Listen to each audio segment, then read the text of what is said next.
Jacob, Israel. The original common priesthood of Adam that Cain, as firstborn son, lost was handed to Adam's third son, Seth. Generations later, this common priesthood was received by Noah as the new father of all nations. Many generations later, the priesthood was given in a special way to the nation of Israel as the adopted firstborn son, as a kingdom of priests, and as a holy nation. Exodus 4:22. The reason God favored Israel, teaches the Catechism, was beginning with Israel to save humanity part by part. In other words, one nation is chosen for the sake of all nations, for all peoples are called to be adopted sons and daughters of God. The one chosen nation, Israel, and all the nations that Israel is chosen for, are, in different ways, called to be adopted children of God. As Ratzinger explains, the adopted firstborn sonship of Israel is by election. After the fall, while the adopted sonship of all other nations is by creation prior to the fall. Let me repeat. As Ratzinger explains, the adopted firstborn son of Israel is by election after the fall, while the adopted sonship of all other nations is by creation prior to the fall. To call people back to him, God chooses to elect Israel as the one nation to have a special paternal relationship with God, so that gradually, through time, all nations will return to God. God's will is that all be offered salvation unfold gradually through history by one or a few being chosen for many until the fullness of time when the only begotten Son, Jesus Christ, takes on flesh. The name Israel was not originally a name for a chosen nation, but rather the second name of Jacob, who, although younger than his brother Esau, received with the help of his mother Rebekah a special blessing from his father Isaac. As mentioned previously, citing Han, God often favors the younger brother over the older brother. Abel over Cain, Isaac over Ishmael, Jacob over Esau, Perez over Zerah, Joseph over Reuben, and Ephraim over Manasseh. This contrasts with only 3 instances in Genesis where God favors the firstborn son as worthy of their natural preeminence as firstborn sons: Noah, Shem, and Abraham. To signify a specific mission that Jacob is to fulfill, Jacob is renamed Israel. The renaming occurs after Jacob is wrestled at night with someone who appeared to be a man, but actually was an angelic representative of God. God's representative then calls Jacob Israel, for you have striven with God and with men and have prevailed. Genesis 32:28. When studying the book of Exodus, we will see how Israel as a people also struggled with God, and due to God's fidelity to Israel, prevails with Israel's identity intact. This prevailing identity, despite the failings of Israel, is due to God's promise to Israel. For you are a people holy to the Lord, your God. The Lord your God has chosen you to be a people for his own possession, out of all the peoples that are on the face of the earth. Deuteronomy 7:6. Understanding Jewish identity is important to understanding the identity of the Church, since explains the Pontifical Commission for Religious Relations with the Jews.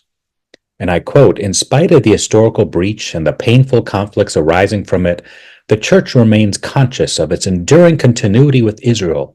Judaism is not to be considered simply as another religion. The Jews are instead our elder brothers, our fathers in faith."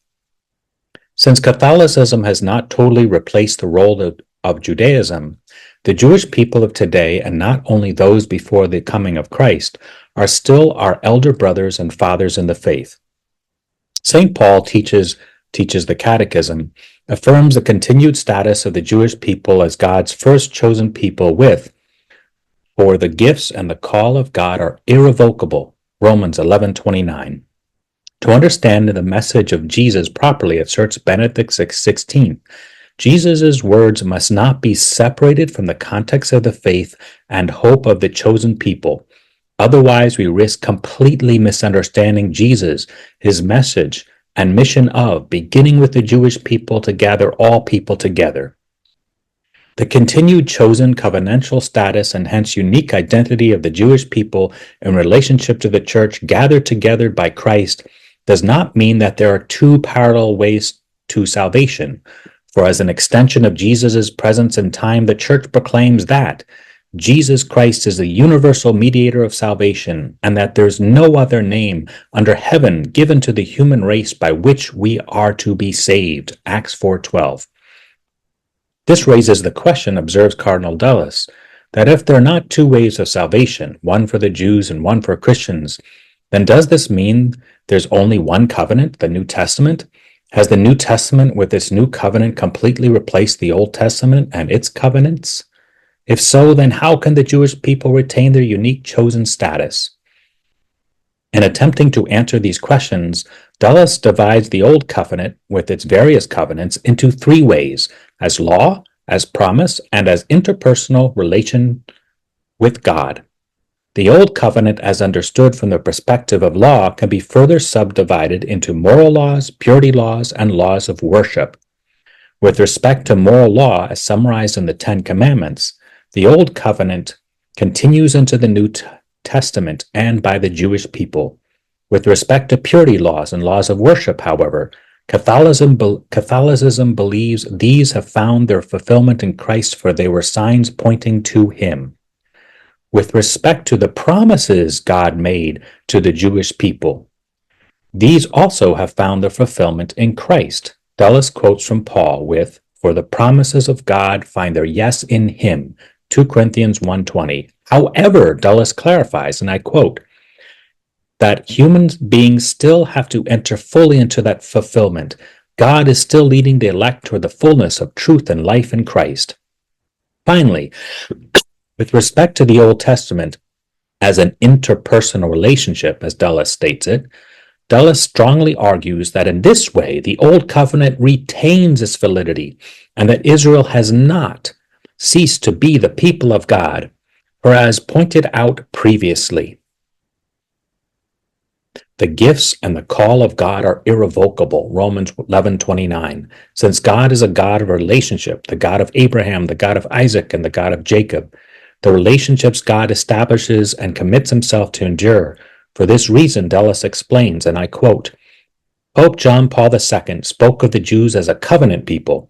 In an address in Rome on October 31st, 1997, he discussed the act of divine election that brought forth this people into existence. This people is assembled and led by Yahweh, creator of heaven and of earth. Its existence is therefore not purely a fact of nature or of culture, in the sense that the resourcefulness proper to one's nature is expressed in culture. It is a supernatural fact. This people perseveres despite everything, because it is the people of the covenant, and despite human infidelities, Yahweh is faithful to his covenant. To ignore this most basic principle is to adopt Marcionism, against which the Church immediately and vigorously reacted, conscious of a vital link with the Old Testament, without which the New Testament itself is emptied of meaning. A related question to the ones just addressed is, how is it possible that the Jewish people are still chosen, still participants in salvation history, and yet do not explicitly believe in Jesus? The Church sees this apparent contradiction as a paradox. Like Mary is a virgin and a mother, that is and remains an unfathomable divine mystery. Due to this unique, mysterious status of the Jewish people that distinguishes them from all other non-Christians, the Church teaches the Pontifical Commission to, and I quote, confront the mystery of God's work as a matter of missionary efforts to convert Jews, but rather with the expectation that the Lord will bring about the hour when we will all be united. God's universal plan of salvation that includes both Gentiles and the Jewish people began in the Old Testament, continued in the New, and will be completed at the end of time. The noted theologian Hans Urs von Balthasar, while borrowing terminology from Karl Barth, explains how the two sets of chosen people, Israel and the Church, complement one another. while remaining relatively distinct, and where the latter, the Gentiles, does not completely replace the former, the Jewish people. And I quote, "By virtue of Christ's death, God elects the unchosen pagans, the Gentiles, so that the chosen people, the Jews, may come to their definitive election by passing through the experience of rejection. And in this way, in this exchange of roles, all experience rejection and all experience election. God has shut up all in unbelief that he may have mercy upon all." Romans 11:32. Both groups are bound together in solidarity in Jesus Christ, who is the head of both, the chosen and the rejected. Only when, explains Paul, the full number of the second chosen group, the once, in Balthasar's words, unchosen pagans, enter the church and experience salvation, will Israel then experience the fullness of their elected status, and so all Israel will be saved. Romans 11:25.